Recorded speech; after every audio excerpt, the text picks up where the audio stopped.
Assalamualaikum warahmatullahi wabarakatuh.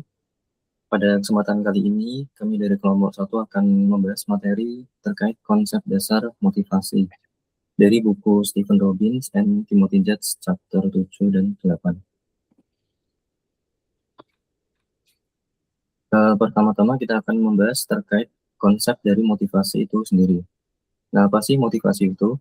Jadi motivasi adalah proses yang menjelaskan terkait intensitas, arah, dan ketekunan seorang individu untuk mencapai suatu tujuan. Dalam konteks perilaku organisasi, motivasi didefinisikan sebagai proses yang mendorong seseorang untuk mencapai tujuan perusahaan. Nah, ada 3 komponen penting dalam konsep motivasi ini, yaitu yang pertama ada intensitas, yaitu seberapa keras atau seberapa besar usaha yang dikeluarkan oleh seseorang. Kemudian ada direction atau arah, yaitu apakah usaha keras sebelumnya itu sejalan dan memberikan keuntungan bagi organisasi. Dan yang terakhir ada persistence atau ketekunan. Nah, ini menunjukkan seberapa lama orang tersebut mampu bertahan dan terus berusaha hingga tujuan tersebut tercapai gitu. Nah, ketiga komponen ini itu penting dan saling berkaitan karena simpelnya intensitas yang besar tanpa arah itu tidak akan membantu kita untuk mencapai suatu tujuan gitu. Maka dari itu, ketiganya ini harus berjalan secara beriringan. Kemudian selanjutnya kita akan membahas terkait teori-teori dari motivasi. Nah, untuk bagian pertama ini ada teori awalnya. Yang pertama itu ada hierarchy of needs theory atau teori hierarki kebutuhan. Nah, jadi Abraham Maslow ini mengemukakan bahwa motivasi manusia itu didorong oleh 5 tingkatan kebutuhan yang berbentuk hierarki.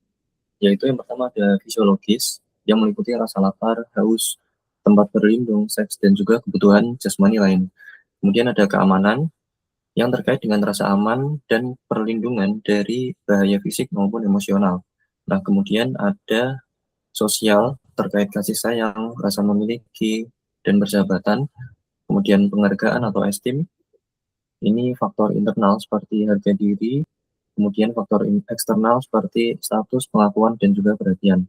Nah, yang terakhir, hierarkinya ada aktualisasi diri, yaitu dorongan untuk menjadi apa yang kita mampu capai, yang mencakup pertumbuhan, pencapaian potensi diri, dan pemenuhan diri.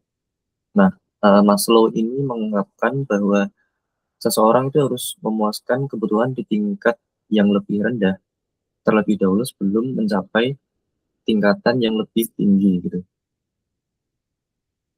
Kemudian selanjutnya ada teori X dan teori Y. Nah, teori X dan Y ini dikemukakan oleh Douglas McGregor yang mengklasifikasikan pandangan manajer terhadap sifat karyawan ke dalam 2 kategori ekstrim, yaitu teori X, pendekatan negatif, dan juga teori Y, pendekatan positif.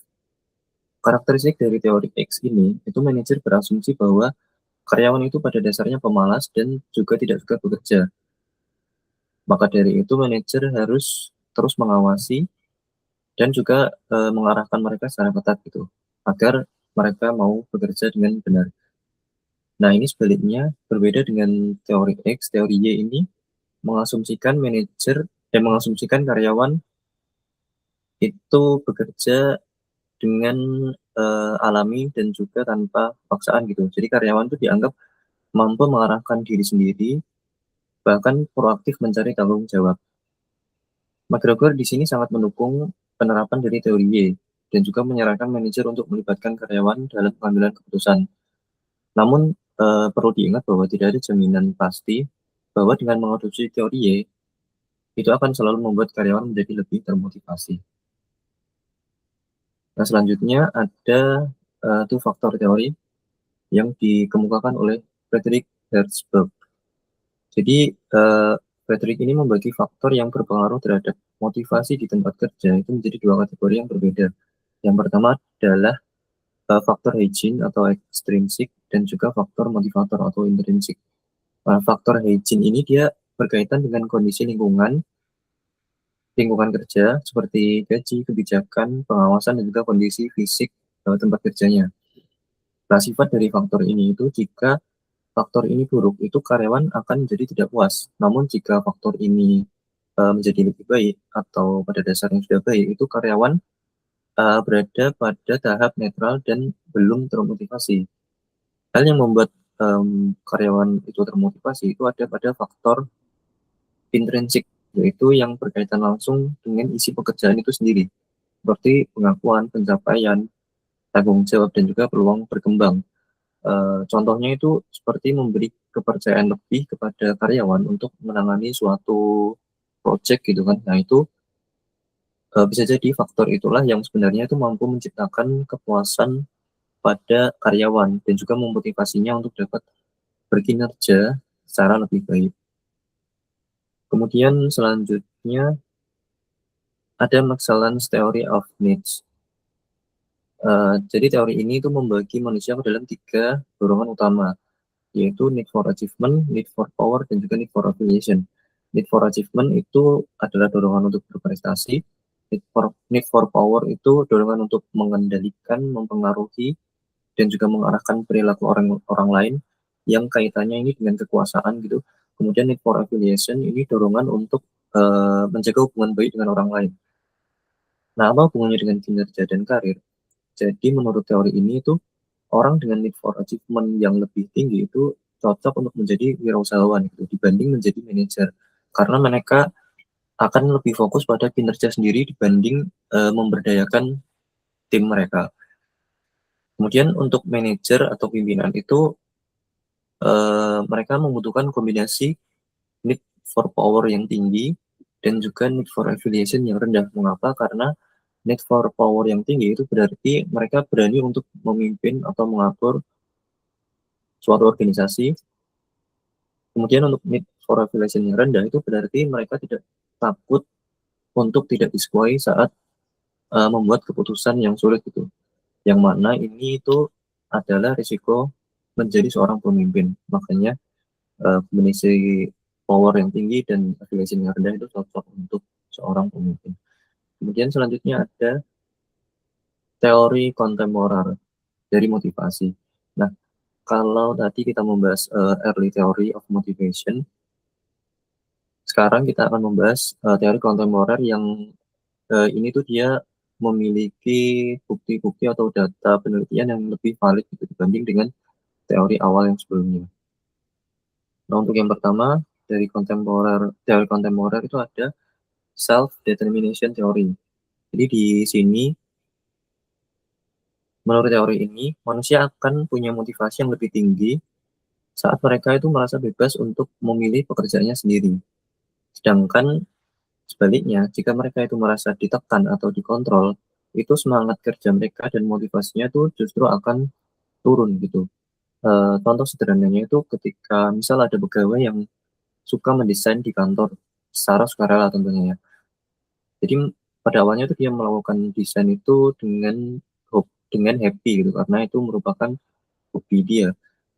Tetapi lama-kelamaan si manajer atau bosnya ini menyuruh segala urusan desain itu diserahkan ke pegawai ini, bahkan memberikannya tambahan honor gitu, saking banyaknya mungkin urusan desainnya. Nah, hal ini itu bisa jadi malah membuat pegawai itu merasa tertekan gitu, karena yang awalnya dia itu mengerjakan desain itu karena dia memang hobi, sekarang dia mengerjakannya karena suatu tuntutan gitu. Nah, itu adalah inti dari teori self determination ini. Kemudian ada job engagement theory. Di sini job engagement itu terjadi ketika seorang karyawan itu sudah sangat menyatu dengan pekerjaannya. Jadi mereka tidak hanya hadir secara fisik, tetapi pikiran dan perasaannya itu benar-benar dicurahkan, didedikasikan untuk pekerjaannya gitu.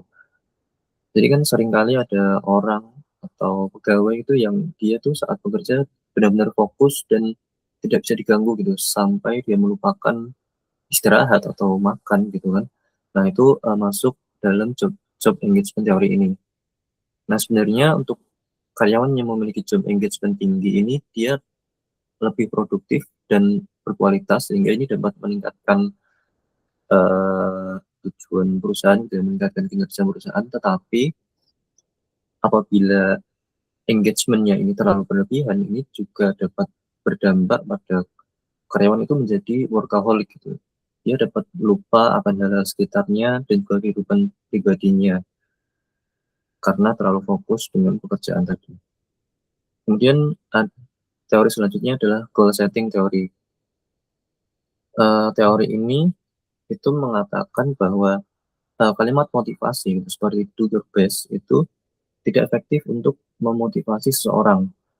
Jadi mereka akan lebih termotivasi itu apabila memiliki tujuan yang spesifik, menantang, dan juga mendapatkan feedback gitu. Contohnya itu adalah ketika bos mengatakan, ayo semuanya karyawan kerjakan tugas ini dengan baik dan rajin gitu ya. Nah itu tidak terlalu memotivasi karyawan.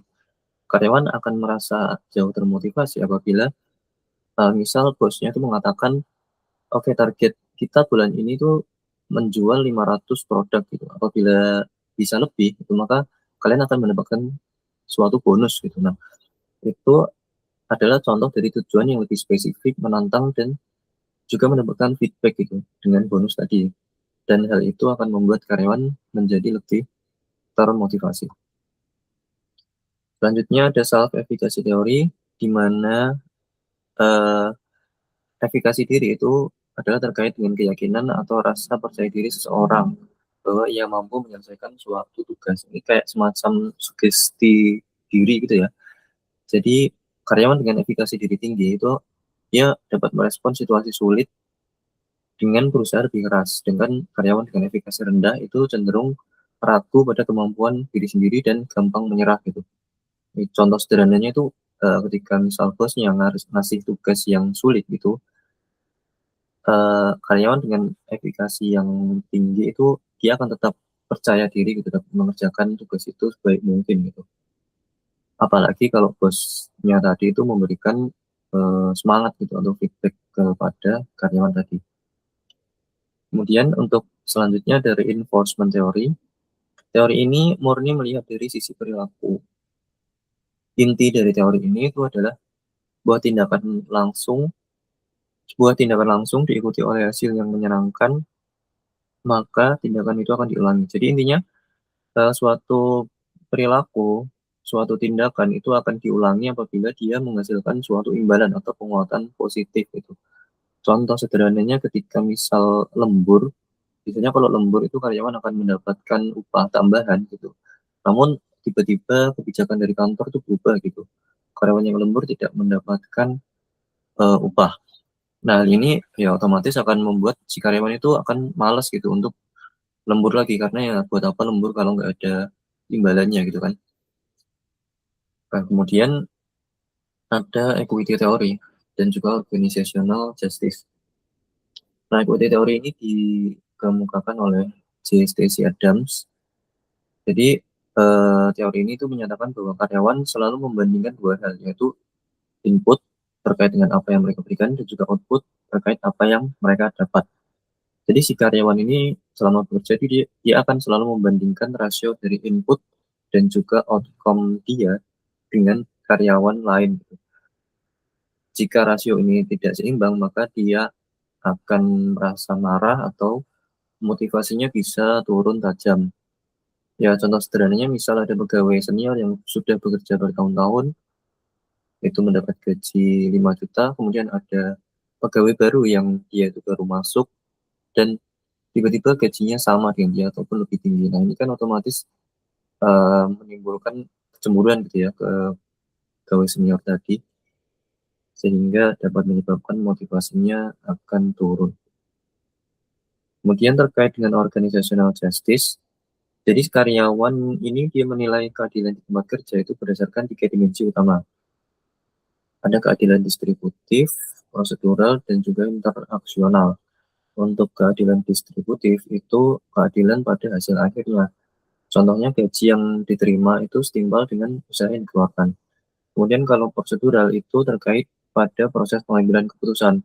Jadi misal contohnya aturan promosi di tempat dia itu benar-benar dilakukan secara transparan, konsisten, atau hanya mengandalkan kedekatan pimpinan gitu misalnya. Kemudian ada keadilan internasional. Ini terkait dengan cara perlakuan. Jadi bagaimana si atasan itu dia menyampaikan keputusan atau teguran kepada karyawan itu gitu. Penyampaiannya ini menjadi penting karena nantinya akan dinilai oleh si karyawan tersebut. Kemudian selanjutnya yang terakhirnya ada ekspektasi teori.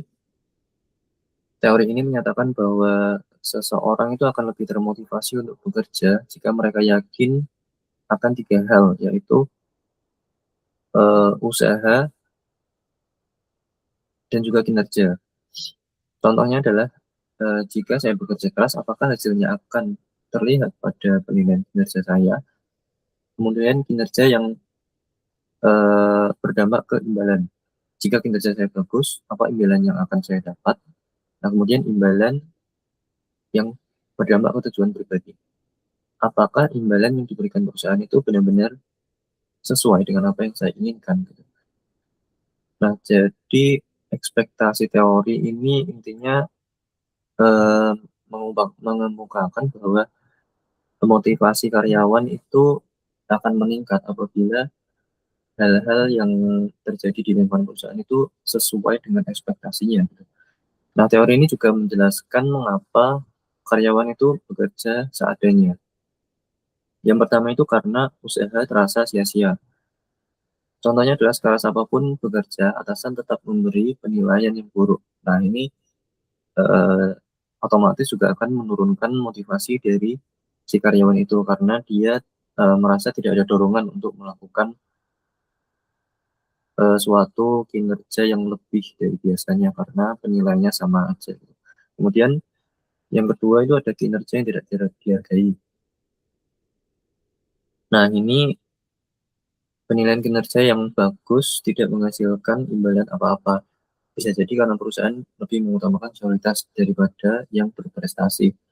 Ya, ini mungkin bisa terjadi di perusahaan yang kultur senioritasnya itu lebih kental gitu daripada yang menghargai prestasi. Kemudian alasan ketiga itu adalah imbalan yang tidak menarik. Itu hadiah yang diberikan oleh perusahaan itu tidak sesuai dengan keinginan karyawan. Nah, mungkin itu adalah tiga alasan karyawan bekerja seadanya yang dijelaskan menurut ekspektasi teori. Nah, eh, sekian pembahasan terkait teori-teori dari motivasi. Selanjutnya akan dijelaskan oleh Kak Davi.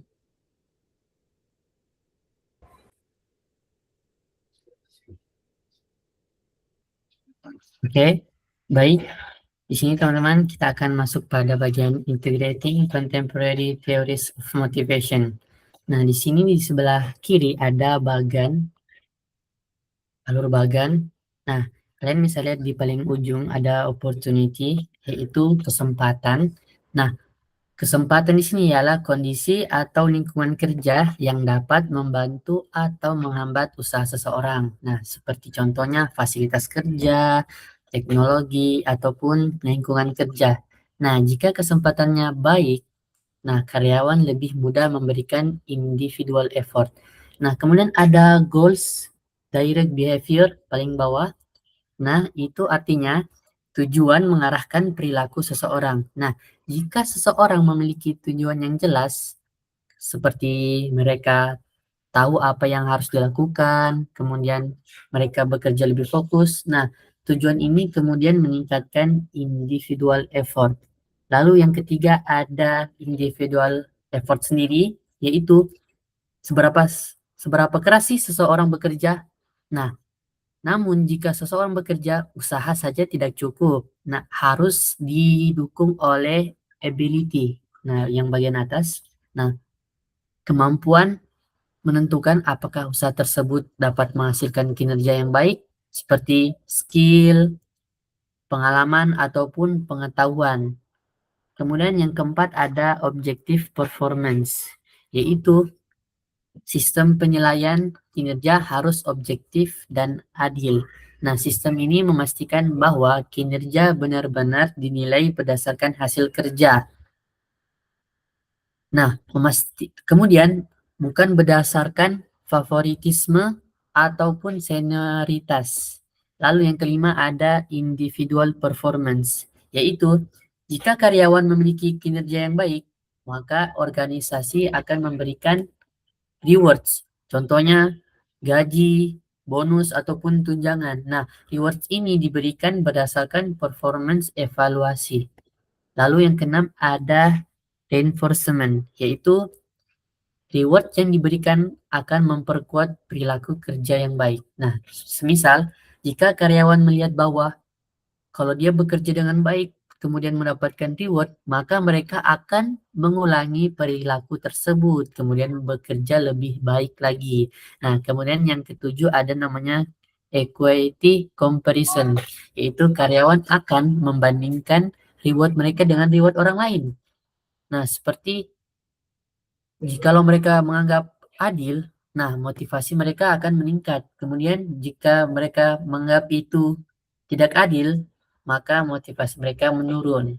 Kemudian yang ke-8 ada namanya dominant needs, yaitu kebutuhan utama seseorang. Nah, contohnya kebutuhan prestasi, kekuasaan, ataupun hubungan sosial. Nah, Reward reward akan memotivasi jika sesuai dengan kebutuhan tersebut. Kemudian yang ke-9 ada namanya high need for achievement, yaitu seseorang memiliki kebutuhan prestasi yang tinggi. Nah, mereka ini termotivasi karena tanggung jawab pribadi, kemudian tantangan, dan juga feedback. Nah, mereka lebih fokus pada pencapaian pribadi daripada reward organisasi itu sendiri. Kemudian yang paling atas di bawahnya high need for achievement ada yang namanya job design, yaitu bagaimana pekerjaan itu dirancang. Yaitu pekerjaan yang dimaksud adalah pekerjaan yang menantang, kemudian memiliki tanggung jawab, kemudian memberikan feedback. Oke, lanjut. Motivating by job design. Jadi teman-teman, job design adalah cara mengatur atau merancang pekerjaan agar dapat meningkatkan motivasi, kepuasan, dan juga kinerja karyawan. Nah, penelitian menunjukkan bahwa cara pekerjaan disusun dapat meningkatkan atau menurunkan motivasi karyawan mereka. Nah, jika pekerjaan mereka itu terlalu monoton, kemudian terlalu rutin dan juga tidak memberikan tantangan, maka biasanya karyawan akan mudah merasa bosan dan tidak termotivasi. Oleh karena itu, organisasi perlu merancang pekerjaan dengan baik agar karyawannya merasa pekerjaan yang mereka lakukan itu bermakna, kemudian memiliki tanggung jawab, dan juga mereka mengetahui hasil kerjanya. Oke, lanjut. Nah, kita masuk pada bagian the job characteristic model, yaitu model karakteristik pekerjaan. Nah, ada 5 di sini teman-teman. Yang pertama ada skill variety, yaitu tingkat variasi keterampilan yang digunakan dalam pekerjaan. Nah, jika pekerjaan membutuhkan banyak keterampilan, itu lebih menarik. Simpelnya, tingkat di mana suatu pekerjaan membutuhkan berbagai aktivitas berbeda, sehingga pekerja dapat menggunakan sejumlah keterampilan mereka dan dengan berbeda. Nah, contohnya, misal seorang pekerja bengkel yang bisa melakukan perbaikan listrik, membangun kembali mesin, kemudian mengerjakan bodi mobil. Nah, itu memiliki skor lebih tinggi dibanding pekerja yang cuma menyemprot cat selama 8 jam dan dinilai sebagai skor rendah. Kemudian yang kedua ada task identity, yaitu sejauh mana seseorang menyelesaikan pekerjaan secara lengkap dari awal hingga akhir. Nah, contohnya teman-temannya itu seseorang pembuat lemari. Nah, ia membuat lemari sebelumnya ia mendesain dulu terlebih dahulu. Mendesainnya, kemudian memilih kayu yang mana bagus, yang mana enggak, kemudian mengeksekusikannya. Nah, itu lebih baik dan memiliki skor lebih tinggi dibanding dengan pekerja yang cuma mengoperasikan mesin pabrik hanya untuk membuat kaki meja. Nah, kemudian yang ketiga ada yang namanya task significance, yaitu seberapa besar pekerjaan mempengaruhi kehidupan orang lain. Nah, contohnya seperti pekerjaan seorang perawat yang menangani beragam kebutuhan pasien di rumah sakit itu memiliki skor lebih tinggi dibanding hanya seorang pekerja yang menyapu lantai di rumah sakit yang dinilai memiliki skor lebih rendah. Kemudian yang keempat ada yang namanya autonomi, yaitu tingkat kebebasan karyawan dalam mengatur cara kerja mereka. Yaitu contohnya seperti sales yang bebas menentukan strategi penjualan mereka tanpa perlu diatur oleh atasannya. Kemudian yang kelima ada yang namanya feedback, yaitu informasi yang diterima karyawan tentang hasil kerja mereka itu sendiri. Nah, maksudnya yaitu sejauh mana aktivitas kerja yang mereka lakukan itu menghasilkan informasi langsung dan jelas tentang kinerja mereka sendiri. Nah, contohnya seperti seorang pekerja yang merakit HP dan mengujinya untuk melihat apakah berfungsi dengan baik ataupun tidak. Nah, itu skornya lebih tinggi dibanding seorang pekerja yang merakit HP kemudian mengirimkannya ke inspektur kontrol kualitas untuk pengujiannya itu dinilai lebih rendah skornya dibanding pekerja yang merakit HP yang mengujinya itu sendiri. Itu teman-teman. Oke, baik lanjut. Adapun dampak job karakteristik model. Nah, model yang tadi saya sebutkan yang kelima karakteristik itu menciptakan tiga kondisi psikologis penting. Adapun yang pertama yaitu experience meaningfulness, yaitu karyawan merasa pekerjaan yang mereka lakukan itu penting dan bermakna. Adapun model yang dipengaruhinya yaitu ada tiga, yaitu skill variety, kemudian task identity, dan yang terakhir task significance. Kemudian yang kedua ada experience responsibility, yaitu karyawan merasa bertanggung jawab atas hasil pekerjaan yang mereka lakukan, yaitu adapun contoh yang dipengaruhinya yaitu autonomi. Kemudian yang ketiga ada knowledge of results, yaitu karyawan mengetahui seberapa baik mereka bekerja. Nah, adapun contohnya karakteristiknya yaitu feedback. Baik teman-teman lanjut. Nah, di sini saya akan menjelaskan cara mendesain ulang pekerjaan. Nah, organisasi dapat meningkatkan motivasi karyawan mereka dengan mengubah desain pekerjaan mereka. Adapun dua contohnya yaitu job rotation dan juga job engagement. Nah, job rotation sendiri ialah memindahkan karyawan dari satu pekerjaan ke pekerjaan lain secara berkala. Hal ini berguna untuk mengurangi kebosanan mereka, kemudian meningkatkan keterampilan, dan juga membantu karyawan memahami organisasi secara lebih luas. Nah, ada pun contohnya seperti karyawan airline yang bergantian bekerja di bagian tiket dan bagasi. Kemudian yang kedua ada job enrichment, yaitu memperluas pekerjaan dengan memberikan lebih banyak tanggung jawab, kontrol, dan juga kesempatan mengambil keputusan. Hal ini berfungsi untuk meningkatkan motivasi mereka, kemudian meningkatkan kepuasan kerja, dan juga mengurangi turnover. Adapun contohnya yaitu seperti karyawan tidak hanya menjalankan tugas, tetapi juga mereka ikut merencanakan dan mengevaluasi pekerjaan. Lanjut teman-teman. Kemudian di sini kita masuk pada employee involvement, yaitu employee involvement sendiri ialah proses partisipatif yang menggunakan masukan dan juga keterlibatan karyawan untuk meningkatkan komitmen mereka terhadap keberhasilan organisasi. Adapun tujuan utamanya ialah meningkatkan motivasi karyawan, meningkatkan komitmen terhadap organisasi, meningkatkan produktivitas kerja, dan juga meningkatkan kepuasan kerja. Lanjut teman-teman. Nah, mengapa employee involvement itu sendiri meningkatkan motivasi?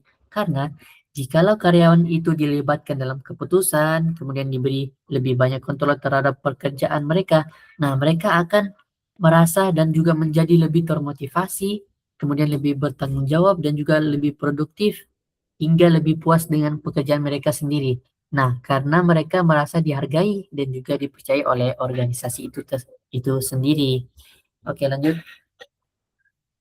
Nah, adapun bentuk program employee involvement itu teman-teman ada dua. Yang pertama, participative management, yaitu proses di mana karyawan itu ikut berbagi kekuasaan dalam pengambilan keputusan dengan atasan mereka. Contohnya, rapat tim untuk menentukan strategi kerja, kemudian diskusi karyawan dalam memecahkan masalah organisasi, kemudian karyawan memberi ide untuk meningkatkan kerja. Nah, kemudian yang kedua adalah representative participation, yaitu sistem di mana karyawan diwakili oleh beberapa perwakilan dalam pengambilan keputusan organisasi.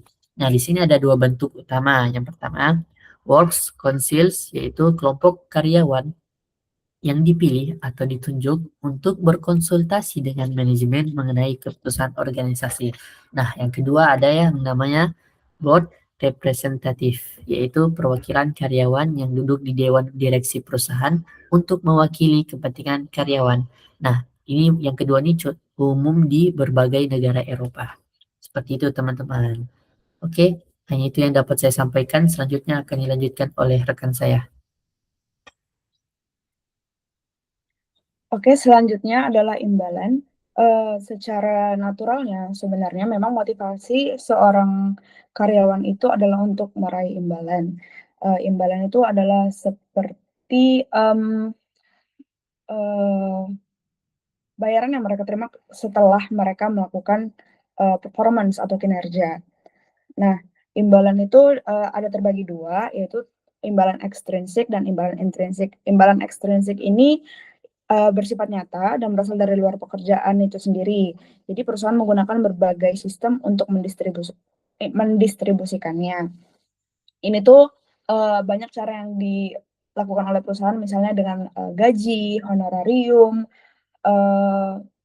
bisa juga dengan natura ataupun bonus-bonus. Kalau misalnya imbalan intrinsik, ini imbalan yang dia bersifat lebih abstrak dan dia itu hanya untuk kepuasan batin dan perasaan yang dihargai, seperti penghargaan karena sudah bekerja berapa tahun atau dengan detail-detail lainnya. Next. Nah, untuk imbalan ekstrinsik itu, dia itu ada namanya variable pay program, dan itu bagaimana cara membayarnya itu ada macam-macam. Yang pertama itu ada piece rate pay, yaitu pembayaran gaji dengan jumlah pasti atas setiap unit produksi yang selesai. Jadi dia gaji dibayarkan sesuai dengan jumlah unit yang diselesaikannya. Nah, kalau yang kedua ada merit based pay, yaitu skema pembayaran imbalan yang didasari pada peningkatan kinerja. Seperti namanya yang merit based, jadi dia memang pembayaran yang dilakukan atas usaha dia, atas skill yang, atas pekerjaan yang peningkatan kinerja yang dilakukannya. Kemudian yang ketiga ada bonus, yaitu pembayaran berdasarkan perayaan kinerja saat ini, bukan kinerja historis. Ini bisa dicontohkan dengan kalau misalnya dia sudah mencapai target atau misalnya melebihi target, biasanya sistem pembayaran imbalannya adalah dengan bonus. Kemudian ada skill based pay, yaitu pembayaran gaji atas kemampuan individu atau jumlah pekerjaan yang dapat dilakukannya. Ini mirip dengan merit based pay, cuman skill based pay ini dia lebih mengarah pada kemampuan yang dia punya. Jadi kalau misalnya dia mempunyai skill lebih dari satu, dia juga bisa dapat imbalan yang lebih lagi. Misalnya dia bisa desain dan untuk copywriting misalnya. Jadi dia bisa dapat gaji dengan dari hasil desainnya, bisa dapat gaji dari copywritingnya. Kemudian ada profit sharing plans, ini pembayaran sesuai dengan laba perusahaan. Ini biasanya di perusahaan-perusahaan swasta yang seperti berbentuk tantiem atau misalnya bonus-bonus karena laba perusahaan, atau misalnya dengan ada pembagian dividen saham gitu, atau ada skema pembayaran kalau misalnya si perusahaan meraih laba yang melebihi target, mereka juga ada yang memiliki kebijakan yang memberikan bonus gaji tambahan dari hasil laba yang mereka terima. Terus ada juga gain sharing, yaitu rencana insentif kelompok yang didasarkan pada rumus tertentu, di mana total imbalan yang dialokasikan ditentukan oleh peningkatan produktivitas kelompok dari satu periode ke periode berikutnya. Dan kemudian employee stock ownership plans, imbalan perusahaan kepada karyawan dengan membagikan sahamnya. Hampir sama dengan profit sharing plans, tapi kalau yang employee stock ownership plans itu dia dalam bentuk saham, dividen saham tadi. Yang profit sharing plans juga ada yang dividen saham, ada yang langsung membagikan langsung jumlahnya dengan dividen. Selanjutnya, ada juga imbalan dia berbentuk tunjangan. atau kalau di buku disebut sebagai flexible benefit plan. Nah, bentuk tunjangan ini bisa berbagai macam dan bentuk benefit dari satu perusahaan dengan perusahaan lain itu berbeda-beda. Ini memotivasi karyawan karena memungkinkan karyawan memilih paket tunjangan yang paling sesuai dengan kebutuhan pribadi mereka, yang selaras dengan teori harapan bahwa imbalan harus sesuai dengan tujuan pribadi individu. Jenis-jenisnya itu ada modular plans, ada core plus options, dan flexible accounts. Nah, kalau modular plans itu paket tunjangan yang telah dirancang sebelumnya, yaitu setiap modul dibuat untuk memenuhi kebutuhan kelompok karyawan tertentu. Misalnya ada asuransi untuk beberapa perusahaan ada yang menawarkan asuransi kesehatan, asuransi jiwa, ketenagakerjaan. Nah, kalau yang kedua, core plus options, rencananya terdiri dari sebuah inti tunjangan esensial yang wajib dimiliki dan berbagai pilihan menu tunjangan lainnya yang dapat dipilih oleh karyawan. Ini tuh biasanya ada perusahaan yang menawarkan jenis-jenis tunjangan yang bisa disesuaikan oleh karyawannya. Jadi misalnya ada satu yang memang dia perlu tunjangan untuk gigi atau untuk tunjangan istri, tunjangan anak dan lain-lain. Itu tergantung situasi karyawannya. Nah, kemudian ada flexible accounts. Rencana ini memungkinkan karyawan untuk menyisihkan gaji mereka sebelum dipotong pajak atau pre-tax dollars hingga jumlah tertentu untuk membayar tunjangan tertentu. Nah, kalau misalnya tadi yang modular plans itu dia langsung dikasih paket tunjangannya, misalnya tunjangan kesehatan, ketenagakerjaan dan lain-lain. Kalau core plus options itu karyawannya memilih apa tunjangan yang cocok sama dia. Nah, kalau flexible accounts dia langsung menyisihkan gajinya untuk jenis tertentu juga. Kalau core plus dia itu udah langsung ditawarkan oleh perusahaannya jenis tunjangannya dan mereka bisa memilih. Kalau misalnya flexible accounts mereka langsung menyisihkan dulu untuk tawaran tunjangan yang ditawarkan juga oleh perusahaannya. Perbedaannya agak dari jumlah yang disisihkan saja sebenarnya. Next. Nah, dari hubungan imbalan dan motivasi ini muncullah dilema, mengapa saya perlu kerja lebih? Kerja seadanya juga saya akan tetap dibayar. Ini tuh sering banget jadi masalah dan dilema di antara karyawan. Apalagi di dunia pegawai negeri sipil sebenarnya. Karena memang pembayaran imbalan untuk pegawai negeri itu jumlahnya kurang lebih sama, walaupun hanya dibedakan oleh pangkat dan golongannya. Nah, ini tuh kenapa bisa terjadi, itu pertama ada kegagalan dari teori harapan yang telah dijelaskan sebelumnya. Jadi kan kalau misalnya teori harapan itu ada 3 aspek ya, yang harapan, instrumentalitas, dan valensi. Nah, untuk dilema atau masalah ini, si instrumentalitas ini seringkali terputus. Kan instrumentalitas ini itu dia adalah aspek antara kinerja dengan imbalan nih. Jadi kalau misalnya kinerja saya bagus, apakah saya akan mendapat imbalan lebih? Nah, kalau di dunia pegawai negeri itu kan memang kinerjanya tercapai atau enggak, baru dia juga dapat imbalan, gitu kan. Nah, jadi ini tuh memang imbalan yang diberikan belum seringnya tidak sesuai dengan benar-benar sesuai dengan kinerja yang dilakukannya. Itu yang sering menjadi dilema bagi pegawai negeri. Nah, atas dasar tersebut, jadi si motivasi pegawai negeri untuk memberikan usaha ekstra itu jadi menurun. Itulah kegagalan dari teori harapan itu. Terus yang kedua, ada juga dari aspek teori keadilan dan perbandingan sosial. Jadi misalnya antara karyawan A dengan karyawan B, mereka sama-sama bekinerja, tapi effort yang mereka lakukan masing-masing input yang mereka berikan itu tuh beda, tapi tetap aja hasil yang mereka lakukan itu hasil yang mereka terima itu, imbalan yang mereka terima itu sama. Nah, itu tuh yang menjadi problema juga. Kenapa dia yang kerjanya biasa aja bisa dapat gaji sama seperti saya. Nah, ini sering terjadi.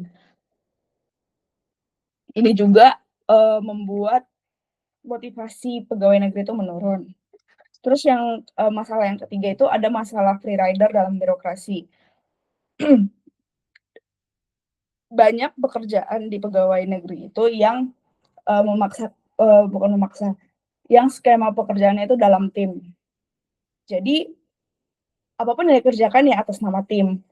Nah, sayangnya ada beberapa karyawan yang mungkin tidak bisa perform maksimal dan bahkan meninggalkan pekerjaannya. Jadi ya itulah namanya yang free rider itu.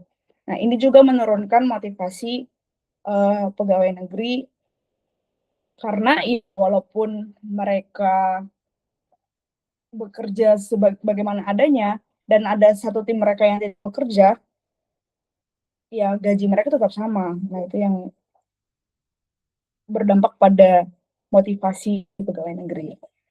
Nah, terus gimana dong kalau misalnya gitu? Apakah jadi akhirnya pegawai negeri itu harusnya bagaimana gitu kan? Untuk apa kita bekerja gitu ya? Mungkin banyak dilema yang terjadi seperti itu. Nah, untungnya sekarang itu udah ada perubahan, udah ada transformasi dengan sistem imbalan di pegawai negeri ini, yaitu misalnya penerapan token. Jadi memang penerapan token ini diberikan untuk membedakan masing-masing pegawai yang bekerja sesuai dengan capaian mereka atas yang disebut dengan sasaran kinerja pegawai atau SKP dan kehadiran.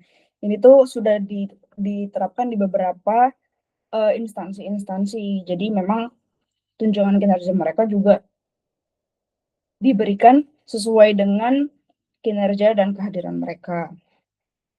Nah, terus ada juga sistem merit, yaitu yang bergeser dari seniority base menjadi merit base. Memang imbalan diberikan bukan karena hanya pangkat dan golongan, tapi berdasarkan kompetensi dan hasil kerja. Maksudnya kalau dulu kan memang pegawai negeri itu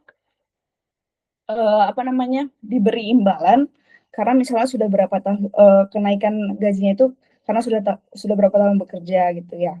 Nah, kalau sekarang itu tuh ada yang sama kayak sistem sasaran yang di penerapan token sasaran kinerja pegawai orang-orang atau pegawai negeri itu tuh sudah banyak melakukan pekerjaan, mereka itu akan mendapat angka kredit dan angka kreditnya itu bisa jadi mempercepat mereka untuk naik pangkat dan golongan. Jadi walaupun dia masih muda, dia bisa dapat pangkat dan golongan yang lebih tinggi lagi.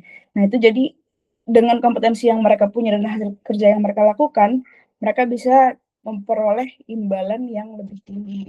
Jadi itu juga bisa jadi motivasi mereka untuk lebih perform.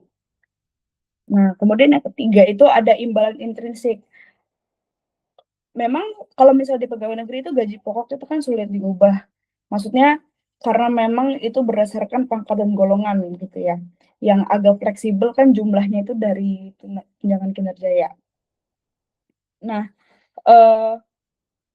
jadi memang imbalan intrinsik untuk pegawai negeri itu juga sekarang itu udah meningkatkan motivasi karena itu jadi memperkuat imbalan non finansial, misalnya kesempatan beasiswa, promosi jabatan yang lebih cepat, dan juga ada bahkan penghargaan publik.